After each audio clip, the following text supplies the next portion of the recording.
नमो अरिहन्ताणं नमो सिद्धाणं नमो आयर्यणं नमो वज्रायणं नमो लोये सौवसाहुणं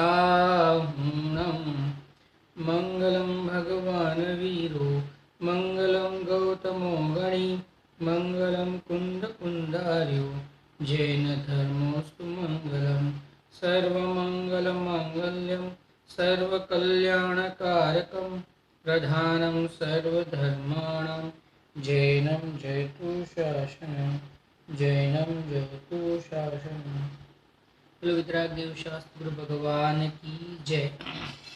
श्री समाधिमरण अधिकार श्री समाधिमरण विषय के ऊपर आचार्य श्री संबंध भद्रे स्वामी ने जो संलेखना अधिकार लिखा है श्री रत्नाकर्ण सावकाचार के अंदर, उसके माध्यम से अपनी चर्चा चल रही है। आचार्य श्री हमें अनेक प्रकार से समाधिमरण की प्रेरणा दे रहे हैं और अभी भी और प्रेरणा जो उन्होंने अपने को दी है वो अपने को पढ़नी बाकी है, तो हम वापिस उसका शुरुआत करते हैं, अब आगे लेते हैं। अनेक प्रकार से प्रेरणा दी है। आहार का लंपट्टीपना जीव को क्या क्या नहीं करा था, हमने कल बहुत विस्तार से देखा था कि आहार का लंपट्टीपना जीव को क्या क्या कराने में समर्थ नहीं है। जीव उसके माध्यम से उसका लक्ष्य करके उसके अधीन होके उच्च कुल में हम पैदा होने पर भी हम नीच कुल के समान कार्य करने लग जाते हैं। उतना ही है, उनका संग करते हुए हम अपना भव बिगाड़ देते हैं और भक्ष अभक्ष के भान के बिना भोजन करते हुए हम नरकादि गति का उपार्जन करते हैं। नया क्या कहते हैं नया ऋण उपार्जन करते हैं। देखो अब आगे क्या कहते हैं, और ऐसा कोई आहार भी लोक में अपूर्व नहीं है जाकि तुम नहीं भोग्या हो। ऐसा कोई आहार थोड़ी है लोक में अपूर्व कि जिसको हमने भोगा नहीं हो। प्रत्येक परमाणु को हमने अनंत बार भोगे हैं। क्योंकि हमने पंच परावर्तन किए हैं ना अनंत, तो उसमें जितने भी परमाणु लोक के हैं उस प्रत्येक परमाणु के हम जन्मे हैं, उन प्रत्येक परमाणु का हमने भक्षण किया है ना। तो हमने तो सर्व परमाणु का आहार के सर्व परमाणुओं का इस जीव ने भक्षण किया हुआ है पूर्व में। अब उसके लिए ऐसा कोई नवीन परमाणु है ही नहीं कि जिसका भक्षण करना बाकी हो। समझना। और क्या कहते हैं, और समस्त समुद्र का जल पिए तृप्त भया तो औष की बूंद चाटने के लिए कैसी तृप्ति होएंगे। जैसे औष की बूंद होती है, आपने देखा होगा, जैसे पेड़ के पत्ते के ऊपर औष की बूंद गिरती है, वो बूंद अगर आप पियो और आपको जितनी तृप्ति होती है उतनी तृप्ति भी आपको समुद्र जितना पानी पिया, आज तक हमने समुद्र जितना पानी पिया तो भी हमारी प्यास नहीं बुझी है, ऐसा कहते हैं। इतनी प्यास भी नहीं बुझी और उसकी बूंद के जितनी भी प्यास हमारी नहीं बुझी। देखो क्या कहते हैं, और पूर्व काल में हूँ रात्रि दिन आहार के निमित्त ही दुखित हुआ पर्याय व्यतीत करी है। देखो बहुत काल तो आहार का स्वाद की वांछा रहे सो दुख, और आहार की विधि मिलावने को सेवा वणिज इत्यादि करी धन उपार्जन करने में दुख, दीनता करता पराधीन रहा हो दुख, धन खर्च होता देखे तामे दुख, स्त्री पुत्राधिक आहार का विधि मिलावे इनके अधीन होने का दुख, तथा आप बहुत काल पर्यंत बनना आरंभ करना और भोजन तैयार ना ही होए तेते वांछा सहित रहना सो दुख, और रसादिक सामग्री ना ही लावे तो लावने का दुख, अपनी इच्छा प्रमाण ना ही मिले तो दुख, और मिष्टान भोजन भक्षण करते खाटा की लालसा, फिर चिरपरा की लालसा, फिर मीठा की लालसा इत्यादि बारंबार अनेक लालसा जहाँ ना ही घटे तहाँ सुख कहा। देखो क्या कहते हैं, बहुत बढ़िया कहा है। वह सुख कहा है जहाँ कभी तो खट्टा खाने का मन होए फिर खट्टा मिल जाए, तो तीखा खाने का मन होए फिर तीखा मिल जाए, तो कहने का मतलब मीठा खाने का मन होए। बार बार अनेक प्रकार के भोजन के भक्षण करने का मन इच्छा तो होती रहती है। अब जब खट्टा खाता है तब तीखा और मीठा खाने नहीं मिलता है, तो उसको इच्छा क्या किसकी होती है, तीखा मिल जाए तो अच्छा है थोड़ा। अब तीखा मिलता है तो ज़्यादा तीखा हो जाता है, तो ऐसा बोलता है थोड़ा मीठा मिल जाए तो अच्छा है, बहुत तीखा हो गया, तो फिर मीठा खाता है। फिर मीठा मिल जाए तो ज़्यादा मीठा खा ले तो ऐसा बोलता है कि अरे यार मुंह बिगड़ गया, बहुत मीठा हो गया, थोड़ा तीखा मिल जाए तो अच्छा। इस प्रकार अनेक प्रकार से बार बार जो ये स्वाद है, वो स्वाद की इच्छा के लिए ये दुखी होते रहता है। और उसके पूर्व में, ये तो स्वाद की बात नहीं, उसके पूर्व में कितने प्रकार से दुखी है देखो। आहार काल तो आहार की स्वाद की वांछा रहे सो दुख। आहार के काल में जो स्वादिष्ट भोजन की वांछा रहे उसका दुख। कभी कभी ऐसा होता है कि ये जीव आहार करने के लिए बैठता है, लेकिन हो सकता है कि भोजन में नमक नहीं डाला हो, भोजन में खट्टा नहीं डाला हो, खट्टापन नहीं हो, थोड़ा जो जिसमें जितना चाहिए उतना, जिसमें जितना जितना मीठापन चाहिए उतना मीठापन नहीं हो, जितना चरपरापन चाहिए उतना चरपरापन नहीं हो। अब इसको तो रस की वांछा तो बहुत है। अब कई सब्जियां ऐसी होती हैं जो चरपरी होती हैं, तो वो चरपरी ही अच्छी लगती है कहने का मतलब। और कई सब्जियां ऐसी होती जो मीठी अच्छी लगती है, थोड़ी सी मीठी, जैसे लौकी है, लौकी थोड़ी सी मीठी हो तो अच्छी लगती है कहने का मतलब, थोड़ी सी। और कई सब्जी ऐसी है जैसे अ, कई सब्जी ऐसी है जो तीखी अच्छी लगती है। अब मेरे को सब्जी के नाम याद करना भारी काम है थोड़ा सा, तो कहने का मतलब अब जो तीखी सब्जी अच्छी लगती है उसमें समझो कि वो रस नहीं आ रहा, जो जो रस उसमें से आना चाहिए, जितना प्रमाण का रस उसमें से आना चाहिए वो रस उसमें से नहीं आए, ये दुखी हो जाता है। तो लौकी की सब्जी में थोड़ा सा मीठापन अच्छा लगता है, अब वो लौकी की सब्जी में से वो मीठापन जो उसका जो लय वाला जो रस है वो नहीं आए तो ये दुखी होता है, क्योंकि ये तो रस का लोलुपी है ना कहने का मतलब। ये भोजन रस के लिए ग्रहण करता है, ये भोजन शुद्धोपयोग की शरीर को टिकाने के लिए और उसके माध्यम से शुद्धोपयोग आदि रत्नोत्तर धर्म की साधना के लिए थोड़ी करता है, उसके लिए नहीं करता ये। देखो और क्या कहते हैं, हाँ, और आहार की विधि मिलने को, आहार की विधि मिली इसके लिए वाणिज्य इत्यादि करी धन उपार्जन करने में दुख, यानी व्यापार आदि करना पड़े, कमाना पड़े ना भैया, बिना कमाए कहाँ से मिलेगा है। खाना खाना है तो भोजन की सामग्री खरीदने के लिए धन तो चाहिए ना, तो बिना धन के कैसे मिलेगा। तो धन उपार्जन यानी धन कमाने का दुख, धन कमाने के लिए बहुत आकुलता होती है, अनेक प्रकार के झूठ बोलना पड़ता है, यानी वो लोग बोलते बोलना पड़ता है, कोई बलजबरी नहीं है ऐसा। लेकिन अभी 20 की चीज आई हो, वो कहे, कई होते इस प्रकार के कि भाई नहीं ये तो यहाँ तो 21 की मिलती है और आप मेरे को 25 बता रहे हो, और ऐसा तो हम बोल देते नहीं नहीं हमने तो 22 या 23 में ली है, आप ऐसा कैसे बोलते हो, मेरे को तो नहीं, हमारे को नहीं परवड़ता है। तो इस प्रकार से झूठ बोलता है, अनेक प्रकार से झूठ बोलता है, और अनेक प्रकार की आकुलता भी होती है। कोई न लेके जावे, कई एकदम कम दाम बतावे तो भी अगला वाला ना लेके जावे तो भी आकुलता होती है।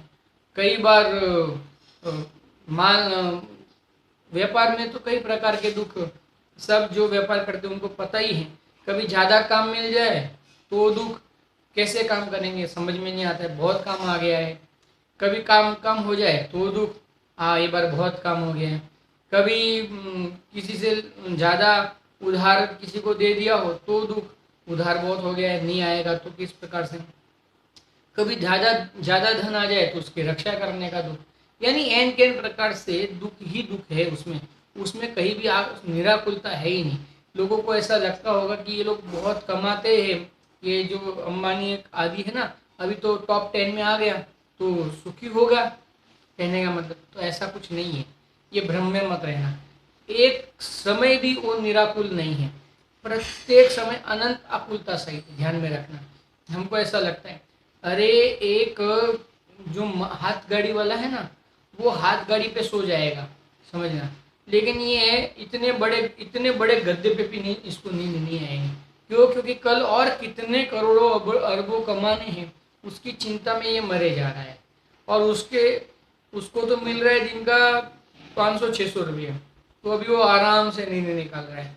और ये अरबोपति है पहले से ही, फिर भी आकुलित है। यानी कहीं भी सुख नहीं है। वो तो वहाँ का उदाहरण इसके लिए दिया, इसके सामने बताने के लिए दिया। खैर वो भी आकुलित ही है। वो आकुलित है तभी तो वो अंबानी के सामने देखता है, नहीं तो क्यों अंबानी के सामने देखता है, एक बात है। यानी प्रत्येक जीव आकुलित ही है। ये तो लोग जो कहते हैं ना कि इतना धन है तो ये तो सुखी होगा, तो उसको उसके अगेंस्ट में, उसके सामने बताने के लिए कहा है। बाकी ऐसा कोई है नहीं कि वो सुखी है कहने का मतलब। देखो और क्या कहते हैं, दीनता करता पराधीन हुआ दुख। दीनता करता है कहने का मतलब, उसके साथ पराधीन दुख। धन खर्च होता दिखे तमे दुख। अभी धन खर्चा हो जाता है, देखो अभी लॉकडाउन का पीरियड है और कमाई तो है ही नहीं। और जहाँ जाते तो जो जिस सब्जी का 20 रुपये था अभी 30 रुपये हो गया है, जिसका 30 था उसका 60 रुपये भी हो गया है। तो हमको ऐसा लगता है देखो कितना लूटते हैं। जो दाल 100 रुपये में आती थी अभी 150 रुपये है। तो धन खर्च होता है समझना, और ये दुखी होता है, मेरे सब धन चला गया, मेरा सब धन चला गया, सब लोग मेरे से धन ले रहे। इस प्रकार से आकुलित होते रहता है। और देखो क्या है, स्त्री पुत्राधिक आहार का विधि मिलावे तामे आधीन होता हुआ दुख। और स्त्री पुत्र के अधीन दुखी होता है। क्यों? क्योंकि वो लोग ही ये समझो बुजुर्ग हो जाए तो पुत्र आदि की सहायता से रहता है, तो वह पुत्र जो देता है उस प्रकार से उसको ग्रहण करना पड़ता है, तो उसका अधीन हो जाता है। और भोजन आदि तो स्त्री बनाती है अधिकांश अपने यहाँ भारत देश में। तो भोजन आदि बनाने में अधिकतर तो स्त्रियों का ही सहयोग है, तो उसके अधीन रहता है। यानी अगर स्त्री अपनी स्त्री देगी तो भोजन लेना है, नहीं तो क्या कहाँ से भोजन लेगा, नहीं ले पाएगा। इसके लिए उसके अधीन हो जाता है। तो अधीन पने का दुख है, परतंत्रता का दुख है ना भैया। और देखिए क्या है, तथा आप बहुत काल पर्यंत बनना आरंभ करना और भोजन तैयार नहीं हो ताते वांछा सहित रहना सो दुख। एक तो भोजन बनाने में दुख, अभी तो नए नए ये जो बनाते हैं ना ये लोग, उसमें तो इतना समय लगता है वो भोजन बनाने में। और आप समझना पूरा दिन उसमें निकल जाते हैं। एक छोटी सी चीज़ बनाने के लिए पूरा का पूरा दिन निकल जाता है आपका, कहने का मतलब इतनी तो आप भोजन बनाने में आरंभ होता है। अभी पहले तो ये वो भोजन की लंपटता है, तो बनाने में इतना आरंभ करेगा फिर उसमें से रस नहीं आएगा तो दुखी होता है। तैयार होके फिर वो हर वांछा सहित होता हुआ दुखी ही रहता है। देखो और क्या कहते हैं, तो रसादी सामग्री ना ही लावे तो लावने का दुख। कोई रस चाहिए समझना, अभी मुझे ऐसा है, अभी मैं बहुत मीठा खा लिया और मुझे तीखा खाने का मन है, लेकिन घर में तीखा नहीं है कोई कुछ बना हुआ, तो अभी मैं आकुलित हूँ क्योंकि मुझे तो खाना है और अभी व्यवस्था तो है ही नहीं। व्यवस्था नहीं है इसके लिए लाके नहीं दे रहे हम, तो अभी आकुलिकता हो रही है अंदर में। बहुत ज़्यादा मीठा हो गया। पहले बोलना था ना कि चरपरा कुछ है नहीं घर में, तो इतना तो मैं मीठा नहीं खाता था। अब तो इतना मीठा खा लिया कि मन एकदम वो हो गया है, उब गया है। यानी कहना मतलब थोड़ा तीखा तो कुछ भी, यानी कुछ भी करके एन केन प्रकार ये दुखी ही होता है, ऐसा यहाँ पे कहते हैं।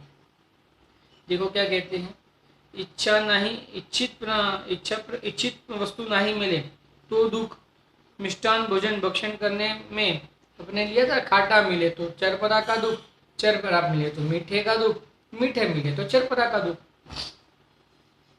इत्यादि बारंबार अनेक प्रकार लालसा जहाँ नहीं घटे वह सुख कैसे हो। यानी अगर आपकी लालसा नहीं घटती है तो वह सुख नहीं है। देखो मिलना सामग्री अगर अच्छा, दूसरी बात अगर हम जैसा चाहते हैं वैसा मिल जाए तो सुख है कि नहीं है। कोई ऐसा प्रश्न कर सकता है कि चलो भाई आप जो बोलते हैं कि क्योंकि देखो पहले तो मिलना संभव नहीं, क्योंकि जब आप खट्टा खाओगे तब आप मीठा नहीं खा पाओगे, जब आप मीठा खाओगे तब आप चरपरा नहीं खा पाओगे, जब आप चरपरा खाओगे तब खट्टा मीठा नहीं खा पाओगे। तो पहले तो सर्वविधि मिलना तो मुश्किल ही है, लेकिन समझो सर्वविधि मिल गई आपको, तो सर्वविधि मिल जाए तो जीव सुखी की नहीं नहीं सुखी तो निराकुल है ना, कोई ऐसा प्रश्न कर सकता है कहने का मतलब। तो उसको उत्तर में कहते कि भैया वहाँ इच्छा, अब उसको कितना अधिक भोगूं, किस प्रकार से भोगूं, और ये भोग मेरे छूट नहीं जाए, इस प्रकार की आकुलता से तो रहित नहीं होगा ना वो जी। आप समझना, जैसे मुझे एक लड्डू और सेव दोनों मिल गए खारा, जैसे लड्डू और सेव मिल गए मुझे। अब लड्डू और सेव में दोनों को मिला के खा रहा हूँ, आप समझना। तो लड्डू मीठा हुआ और सेव चरपरी हुई, समझना। उसमें समझो खटास भी है थोड़ा बहुत, हमने उसमें आमचूर पाउडर डाला हुआ है, समझना। उसमें खटास भी है, उसमें चरपरापन भी है, और यह लड्डू है। और हमने लड्डू को और वो सेव को मिलाया और हमने मिला के खाया। बोलो हमने तीनों चीज खाई, हम निराकुल हुए या नहीं हुए, बताओ। सेव में आमचूर पाउडर भी डाला है, सेव तीखी भी बनी है यानी चरपरी भी बनी है, उसमें नमक भी अच्छे प्रमाण से डाला गया है, खारा अच्छा बना है। और हमने लड्डू के साथ में उसको मिला के, या मोतीचूर जो बूंदी होती है उसके साथ में उसको मिला के खाया, क्योंकि ज़्यादातर बूंदी के साथ में सेव को मिला के खाने की हमारे यहाँ पे प्रथा है। तो अब तो सुखी कि नहीं सुखी, बताओ। तो ये स्वाद नहीं चले जाए, अभी स्वाद का अभाव न हो जाए, उसका दुख है या नहीं दुख है, बताओ। दुख कभी भी कम नहीं होता। अब ये मुझे अगर इसका भक्षण हो जाएगा तो क्या होगा, इसका भक्षण हो जाए तो क्या होगा, अब वस्तु तो नहीं रही, तो फिर और आकुलता, और आकुलता, कब मिलेगी कब मिलेगी कब मिलेगी। अनेक प्रकार से जहाँ तक आपके इच्छा का अभाव नहीं है वहाँ तक दुख का अभाव नहीं है, जहाँ तक आपके गृहता का अभाव नहीं है वहाँ तक आपके दुख का अभाव नहीं है। जितनी जितनी गृहता का अभाव है उतना उतना ही दुख का अभाव है, जितनी जितनी गृहता है उतना उतना दुख है ही है, समझना। और जिह्वा के स्पर्श मात्र हुआ और निगले है श्रेष्ठ मनवांचित आहार एक क्षण में जिह्वा का मूलक उल्लंघन करे हैं। जैसे जब हम भोजन करते हैं तो वो जिह्वा पे कितनी समय रहता है, एक समय ही रहता है, वो सीधा अंदर चले जाता है, कहने का मतलब। और इतने के लिए जिह्वा का उल्लंघन भी करती है, यानी कभी कभी तो ऐसा आता है कि हम रखते हैं वैसे ही सीधा अंदर चले जाते हैं, कहने का मतलब। एक जिह्वा का आग्रह ही स्वाद जाने हैं, एक जिह्वा के आग्रह के लिए ये, कहने का मतलब स्वाद के लिए आकुलित होता है। जिह्वा नाही भिड़े तितने काल स्वाद नहीं। अब जब तक जिह्वा नहीं भिड़े उस पदार्थ के साथ तब तक तो उसका स्वाद भी नहीं आता। और जिह्वा के पार पार उतरिया की जिह्वा का स्वाद नहीं। और जैसे जिह्वा से अंदर उतर गया, समझो जैसे हमने कॉल को खा लिया तो वैसे ही जिह्वा में से स्वाद चले जाता है।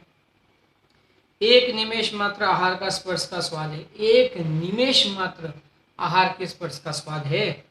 तीन के निमित्त घोर दूर ध्यान करे है, और इसके लिए घोर दूर ध्यान करता है कि एक सिर्फ एक स्वाद के, एक समय के स्वाद के लिए इतना दूर ध्यान करता है, तो ऐसा कहते हैं आचार्य अपने को। महासंकट भोगी है, देखो महासंकट, महादुख संकट भोग रहा है। क्यों? क्योंकि वर्तमान में तो आकुलित हो ही रहा है, और वर्तमान में जो आकुलता भोग रहा है, आर्त ध्यान कर रहा है, समझना, रौद्र ध्यान कर रहा है, उसके माध्यम से भविष्य में आकुलता किस प्रकार से और मिले उसकी व्यवस्था कर रहा है ये जीव है। इसके लिए महादुख संकट भोगता है। और भोजन करी के हूँ वांछा रहित नहीं होए, और भोजन करके भी ये जीव वांछा रहित नहीं होता है। श्री प्रवचन सार जी ने भी 79 नंबर की गाथा में ऐसा कहा है। वहाँ तो मुनिराजों के लिए, वहाँ तो बहुत ऊंची बात की है, वहाँ तो मुनिराजों के लिए ऐसा कहा है कि अगर तू स्वभाव रूपी अभिसारिका का त्याग नहीं करता है तो महादुख संकट निकट है। वहाँ पे ऐसा कहा है, मुनिराजों के लिए कहा है कि तू कमर कस, तू ऐसी कमर कस कि अब स्वरूप से बाहर आना ही ना पड़े। क्यों? क्योंकि अगर बाहर आएगा शुभ भाव आएगा, और अगर तुझे शुभ भाव में मजा आ रहा है, तू शुभ भाव का त्याग नहीं कर रहा है, तो महादुख संकट निकट है। वहाँ भी ऐसा लिया है, यहाँ भी दिया महादुख संकट निकट है। वहाँ महादुख संकट निकट है, ऐसा क्यों लिया? क्योंकि मुनिपन अंगीकार किया, अब मोक्ष लेने की तैयारी ही थी। मुनि दशा केवल ज्ञान की टलीटी को कहते हैं, समझना। अब केवल ज्ञान लेने की तैयारी ही थी और सुख भाव की प्रीति के अंदर मुनिपने से भ्रष्ट हो गया और मुनिपने से भ्रष्ट होता हुआ अनंत काल तक भव भ्रमण किया, समझना। या ऐसे भी यह भी अज्ञानी जीव वहाँ तो सुख भाव की लालसा में किया या पाप की लालसा, क्योंकि भोजन की वांछा क्या, कौन सा भाव है, पाप का भाव है। वो पुण्य भाव है, ये पाप भाव है। भाव पुण्य हो या पाप हो, दोनों की अगर आपको प्रीति है, वांछा है, गृद्धता है, समझना, तो उसके माध्यम से आपके महादुख संकट निकट है, ध्यान में रख लेना। वर्तमान में तो आप दुख भोग ही रहे हो और भविष्य में अनेक प्रकार के तीव्र दुख भोगने की व्यवस्था कर रहे हो। अरे तिर्यंच और नरक गति मिलेगी तो हमने लिया है ना, आगे तो हमने पढ़ के आए हैं, आचार्य देव ने हमको बता दिया है आगे कि वहाँ किन किन प्रकार की आकुलताएं हैं। इस सर्व प्रकार की आकुलताओं को भोगने के लिए आप खुद आमंत्रण दे रहे हो, समझना। और क्या होगा, उस प्रकार के कर्म के उदय आएंगे, समझना, आएंगे। और तुम्हें और अगर तुम उस समय भी अगर उसकी गृद्धता नहीं छोड़ोगे तो महाआकुलित वाकुलित होगे, एक समय के लिए भी सुखी नहीं होगे। बात तो ये है कि ये जीव एक समय के लिए भी सुखी नहीं हो रहा है। देखो और क्या कहते हैं, ताते ऐसा दुख का करने वाला आहार के त्याग का अवसर आया। ताते ऐसे दुख का करने वाले के आहार के त्याग का अवसर आया। इस अवसर को महादुर्लभ अक्षय निधान का लाभ समान जानो। लेकिन अब ये जो अवसर है ना, इसको क्या जानो, महा अक्षय निधान का लाभ जानो। अक्षय निधान मिल गया आपको, तो मरण आया ना, तो आपको क्या मिला, अक्षय, जिसका क्षय ना हो, जिस निधान का क्षय ना हो वैसा निधान आपको मिल रहा है। कौन सा अक्षय निधान, कौन सा है, अपने चैतन्य की स्वरूप संपदा।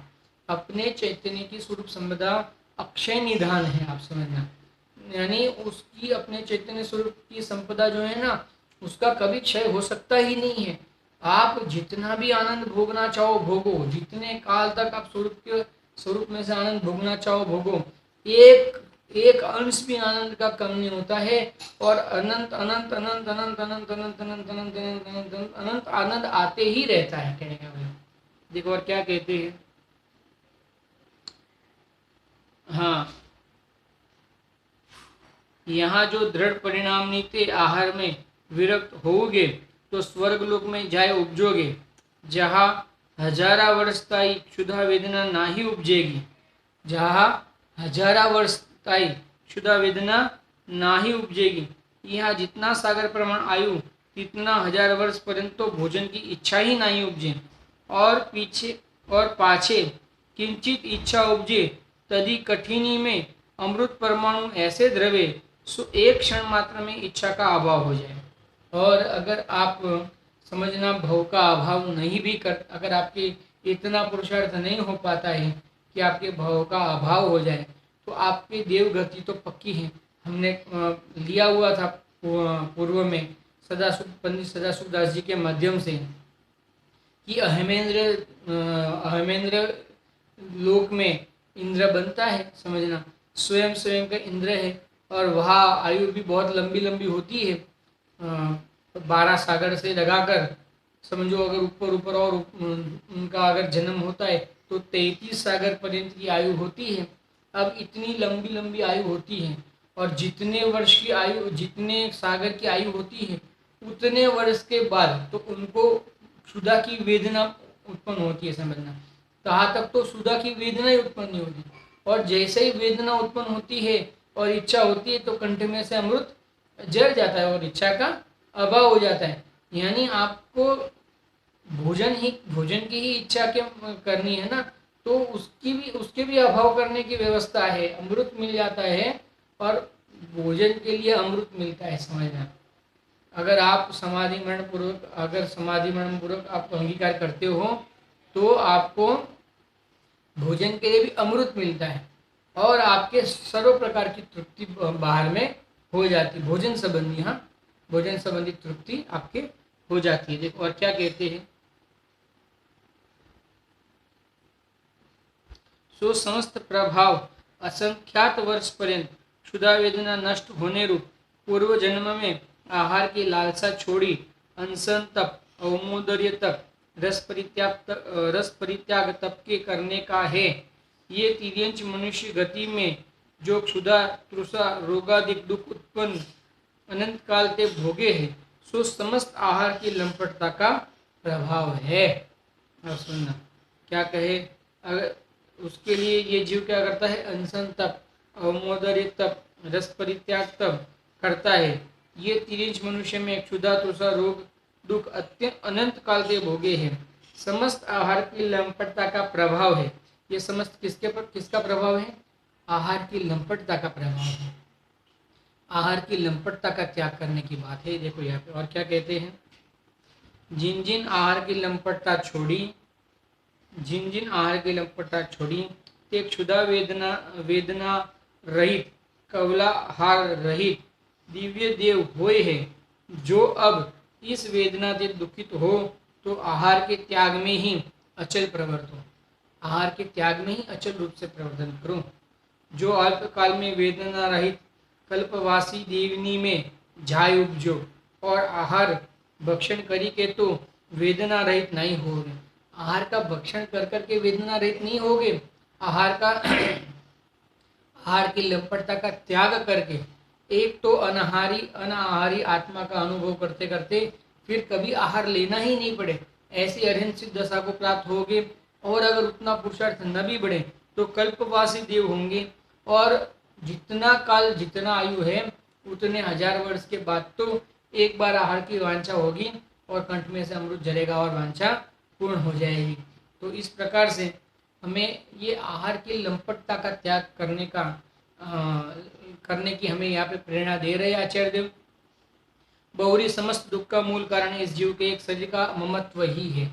देखो बहुरी यानी अधिकांश तो समस्त दुखनी का मूल कारण इस जीव के एक शरीर का ममत्व है।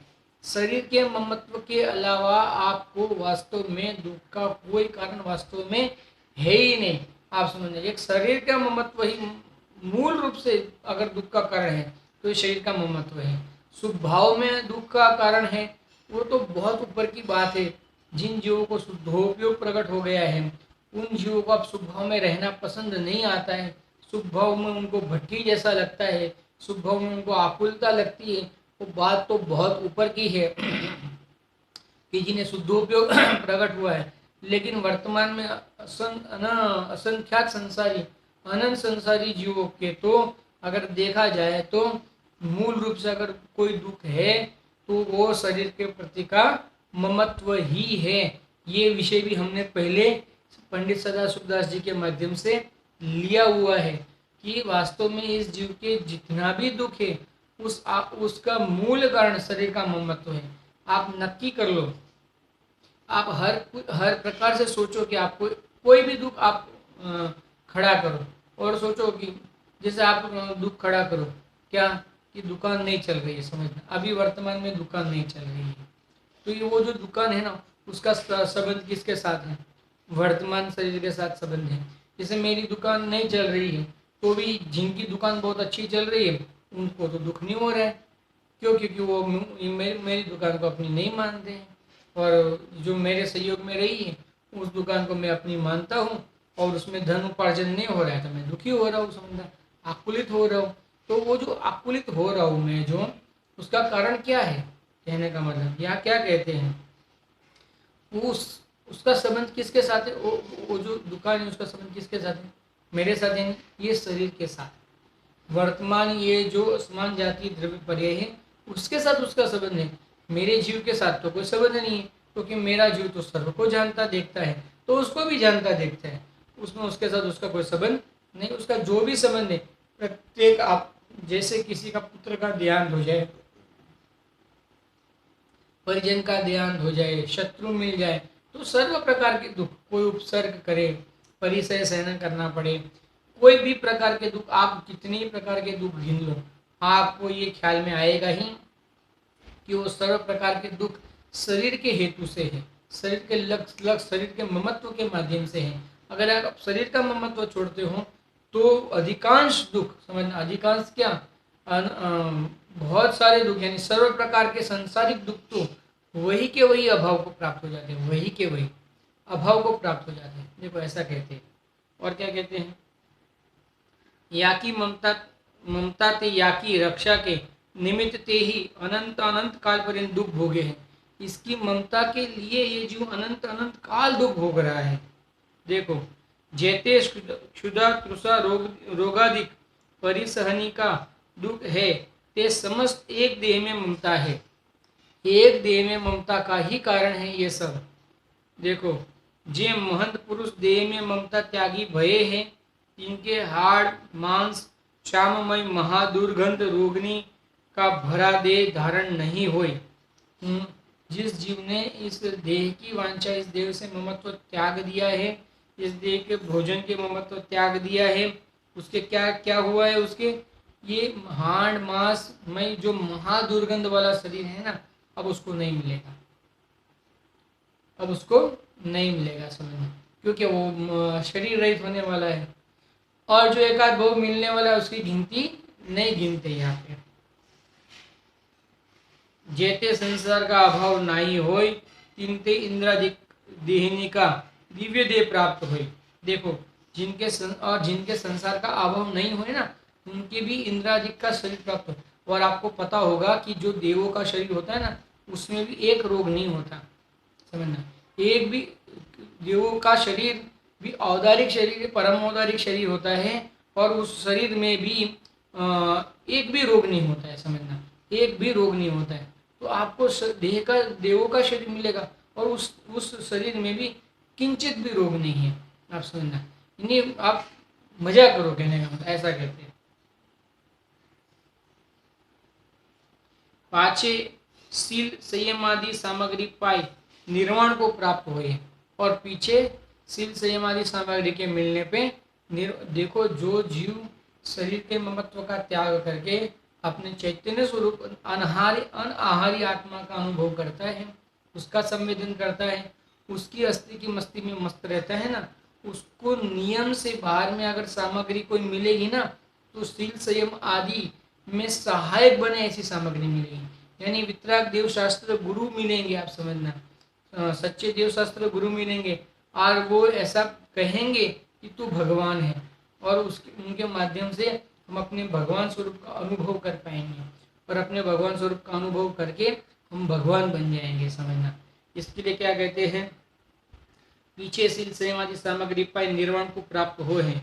जो देह की वांछा से दुखी हो, तो शीघ्र ही देह की ममता लालसा छोड़ो। जो देह नाही धारो और आहार की चाहते दुखी हो, तो आहार ही का त्याग करो। जो फेरी क्षुधा तृषादि वेदने ते आहार का ग्रहण नहीं करो। फिर क्षुधा और तृषा कितनी भी सतावे, बार बार आप आहार का ग्रहण मत करो। देखो और क्या कहते हैं, क्रमते देह को ऐसे पुरुष करो जैसे वात पित्त कफ का विकार मंद होता जाए। देखो, अगर मैंने पहले भी कहा था कि जैसे जैसे उम्र बढ़ती जाती है, या जैसे जैसे शरीर में रोग प्रवेश करते जाता है ना, आप जितना भी भोजन करोगे ना, वो भोजन आपके मांस रुधिर में परिवर्तित नहीं होगा। उसका वो भोजन का अधिकांश अंश वात पित्त और कफ, ये तीन में ही परिवर्तित होगा। वात पित्त और कफ। वात यानी जो वायु बनते हैं, अलग अलग प्रकार के जो वायु बनते हैं जठर में, जिनके माध्यम से ये जीव आकुलित होते रहता है। पित्त यानी जो खट्टे खट्टे डकार आते हैं, समझना, जो खाना है वो सब ऊपर आता है। अभी हमने देखा होगा, महसूस किया होगा, जितना खाना है ना वो ऊपर आता है, अपने को एकदम अलग से खट्टे खट्टे डकार आते हैं, और ऐसा लगता है कि अभी वॉमिट हो जाएगी, कहने का मतलब अभी उल्टी हो जाएगी। और कफ, ये कफ जो होता है ना, ये कफ होने का भी एक मुख्य कारण ये है कि आपके शरीर की जो स्थिति है वो कमजोर होती जा रही है। जिन जिन जीवों के कफ की अधिकता है, उन जीवों को ये ख्याल में रखना चाहिए कि आपका शरीर कमजोर है। क्योंकि शरीर जिनका कमजोर होते रहता है ना, जितना जैसे समय जाता है शरीर कमजोर होते जाता है, वैसे ही आप जितना भी भोजन ग्रहण करते हो उसका अधिक अंश यानी मुख्य अंश तो वात पित्त और कफ के लिए ही वो समर्पित होता है और उसमें ही वो प्रवर्तित होता है। रुधिर और मांस में वो अधिक प्रवर्तित नहीं होता है। तो क्या करो, क्रम से आहार को त्यागो, क्योंकि एक तो शरीर आपका ग्रहण नहीं कर पा रहा है और आप अधिक भोजन करोगे, आप उस प्रकार का भोजन करोगे, गरिष्ठ भोजन ग्रहण करोगे, बहुत ज़्यादा चरपरा, बहुत ज़्यादा मीठा आदि भोजन ग्रहण करोगे तो शरीर तो आपका झेल नहीं पा रहा है, शरीर में उतनी शक्ति तो है नहीं। आप उसको ग्रहण करोगे तो होगा क्या, वात पित्त और कफ होगा। तो उसको इस प्रकार से क्रश करो कि आपके वात पित्त और कफ उत्पन्न ना हो। देखो, वात पित्त और कफ अगर उत्पन्न नहीं होंगे ना तो शरीर की जो जिस शांत शरीर के माध्यम से हम आराधना कर पाएंगे, वात पित्त और कफ अधिक होता है ना तो हम आराधना नहीं कर पाते। जिसे हमारे बहुत ज़्यादा कफ हो गया हो तो हमारा सर दर्द करने लग जाता है, समझना, शरीर भारी भारी हो जाता है, हमें कोई काम सूझता नहीं है, शरीर में प्रमाद बढ़ जाता है, समझना, अनेक प्रकार की बात होता है, समझना, वायु हो जाता है शरीर के अंदर। तो हमें तो इतनी आकुलता होती है, इतनी आकुलता होती है, हम क्या करें तो ये हमको अच्छा लगे, हमको ख्याल नहीं आता है। और पित्त जब हो जाता है तब बार बार ऐसे खट्टे खट्टे डकार आते हैं, आँख में से पानी तक आ जाता है, कहने का मतलब इतने खट्टे खट्टे डकार आने लग जाते हैं। तो अगर इन सब से बचना हो तो क्या करो, आहार ऐसा अल्प आहार ग्रहण करो और इस प्रकार का आहार ग्रहण करो कि जो ज़्यादा चरपरा ना हो, जो ज़्यादा मीठा ना हो, जो ज़्यादा खट्टा ना हो, इस प्रकार का आहार ग्रहण करो कि जिसके माध्यम से वो वात पित्त और कफ में परिवर्तित ना हो और आपके जो शरीर की व्यवस्था है वो अच्छी बनी रहे। किसके लिए, रत्नत्रय धर्म को साधने के लिए। देखो, अगर वात पित्त और कफ अधिक बढ़ जाएगा ना तो आप रत्नत्रय धर्म की साधना करने में समर्थ नहीं हो पाओगे। ऐसा निमित्त नैमित्तिक संबंध है, सहज निमित्त नैमित्तिक संबंध है। इसके लिए क्या कहते हैं कि इस प्रकार से शरीर का क्रश करना चाहिए। देखो, ऐसा नहीं कि सर्वदा आहार नहीं देना, थोड़ा आहार जितना जरूरत है उतना तो देना, लेकिन वो भी रस रहित का देना, ताकि एक तो अल्प हो और बिना रस के सहित हो। तो क्या होगा, वो वात पित्त और कफ में ज़्यादा परिवर्तित नहीं होगा, तो आपको कम आकुलता होगी, तो आप उस काल में रत्नत्रय की साधना अधिक कर पाएंगे, समझना। इसके लिए शरीर को क्रश इसी के लिए करना है। पहले जो शरीर क्रश करने की जो विधि बताई थी ना, क्रमशः भोजन का त्याग करना, वो इसीलिए करना है हमें कि इसके माध्यम से हमारे वात पित्त और कफ न बढ़ के हम शांति से सहजता से स्वरूप की साधना में रह पाए। देखो, परिणाम की विशुद्धि बढ़ती जाए, ऐसे आहार का त्याग का क्रम पूर्व कहा ही है, पूर्व में कह के आए हैं।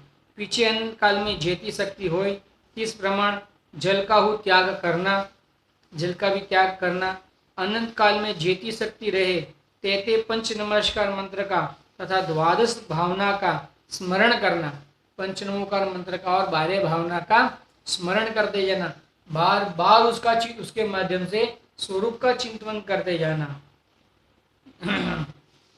जब शक्ति घट जेती जाए तो अरहंत नाम की सिद्धि नाम की मात्रा करना, ध्यान मात्रा करना।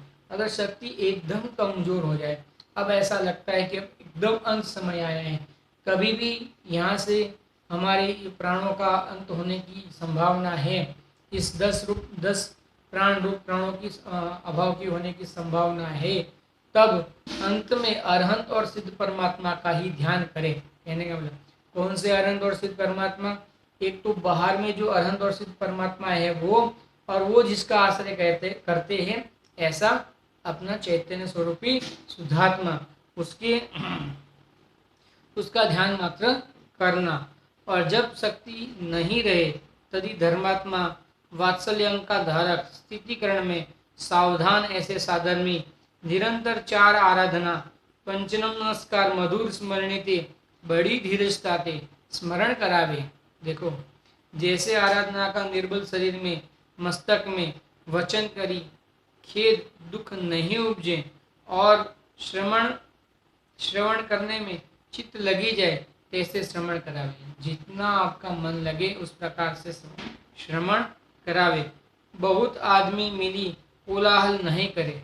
बहुत आदमी ना मिल जाए, 2-4 जन हो जो निश्चय व्यवहार के ज्ञाता हो, जो बार बार स्वरूप की सामर्थ्यता की ख्याल करावे बाहर में और अंतरंग में नमो पंच नमस्कार मंत्र आदि का स्मरण कराते जावे। मधुर भाषा में उसका स्मरण करावे और उसको बार बार कहे कि भाई अरे हे भव्य, तुम इसका स्मरण करो, आपको भव दुख से निवारने में यही समर्थ है। बहुत काल भोजन और अन्न का तो ग्रहण किया, लेकिन उस भोजन और अन्न के ग्रहण करने में अभी आज तक तुमने आनंद की प्राप्ति नहीं की है और आगे भी अगर आनंद की प्राप्ति करना है आपको, तो आप तो इस पंच नमस्कार मंत्र का ध्यान करो, अपने चैतन्य स्वरूप की आराधना करो, तो ही हो पाएगा, अन्यथा नहीं हो पाएगा। और जब शक्ति ना ही रहे तभी धर्मात्मा वात्सल्यंग का धारक स्थितिकरण में सावधान ऐसे साधन में निरंतर 4 आराधना पंच नमस्कार मंत्र मधुर स्मरण करावे, बड़ी धीरजता से श्रवण करावे। आराधक का निर्बल शरीर में मस्तक में वचन करी खेद दुख नाही उपजे और श्रवण करने में चित्त लगी जाए ऐसे श्रवण करावे और श्रवण करने में चित्त लग जाए ऐसा श्रवण करावे। उसको एन केन प्रकार उसके सर पे हाथ फेर के वो हे भव्य इस प्रकार से उसको मृदु वचन कह के हे शार्दुल, हे भव्य शार्दुल, हे महामुनि, इस प्रकार से अनेक प्रकार से उनकी महिमा करा के, स्वरूप की महिमा करा के, अंतरंग में वचनों के माध्यम से स्वरूप की महिमा करा के बाहर में उनके मस्तिष्क पे ऐसे कोमलता से हाथ फेर के उनके हाथ और पैर को समझना, दबा के उसकी इस प्रकार से मुलायम हाथों से उनको संवार के, कहने का मतलब है नहीं, संवार के का मतलब उनको ऐसा इस प्रकार से करके एहन के प्रकार है उनको समझना। जैसे कभी कभी कैसा होता है कि मेरे साथ बहुत लोग हैं, कहने का मतलब, तो इसकी भी एक अलग निराकुलता, एक निमित्त नैमित्तिक सहज संबंध होता है कि अगर आपके दुख में आपको अगर बहुत रोग हो जाए उस काल में, अगर आपके बाजू में साधर्मी जन हो और आप परिजन हो और आपको समझना अनेक प्रकार से आपको सावधान कराते हो, तो आपको अंदर से एक अलग प्रकार की ऊर्जा उत्पन्न होती है, एक अलग प्रकार से ऐसी शक्ति उत्पन्न होती है जो आपको समाधि मरण कराने में सहायक बनती है। देखो ये सब सहज निमित्त नैमित्तिक संबंध होता है, उसके लिए वो कराता है ऐसा नहीं है, वो करा सकता नहीं है, लेकिन सहज ही ऐसा निमित्त नैमित्तिक संबंध है कि उसके माध्यम से आपको अंदर में आपका पौरुष जगता है, आपका बल बढ़ता है, कहने का मतलब। देखो, और आराधक के निकट बहुत जन का व संसारिक ममत्व मोह की कथा कराने वाले आदि का आगमन रोक दे। और जो संसार के लोग होते हैं ना, अपनी स्त्री पुत्र पिता माता उनको सबको रोक देते हैं, मत जाओ। क्यों? क्योंकि वो जाएगा तो क्या करेगा, उनके साथ में क्या बात करेगा, नमस्कार मंत्र बताएगा उसको पुत्र होगा तो पूछेगा पिताजी और संपत्ति कहाँ आपने रखी है बता दो, क्योंकि आपके जाने के बाद हमको तो मालूम नहीं पड़ेगा, तो हमको आप अभी से बता दो। स्त्री होगी तो रोती रहेगी, पुत्र होगा तो रोते रहेगा, और बार बार आपको शरीर का ही लक्ष्य कराते रहेंगे, या इतने दुखी है, इनका शरीर इस प्रकार से हो गया, इस प्रकार से बार बार शरीर का ही लक्ष्य कराते रहेंगे। स्वयं भी आकुलित होंगे और हमें भी आकुलता करवाने में हेतु बनेंगे, इसके लिए उनको रोक देते हैं। पंच नमस्कार या 4 शरण 44 शरण है ना, अर्यन सिद्ध आचार्य उपाध्याय और साधु, इनका शरण इत्यादि वितराग कथा सिवाय नजदीक नहीं करें। इनके ये बोलने वाले और ऐसे जो मुनिराज आदि है, उनके सिवा कोई उनके निकट नहीं जाते।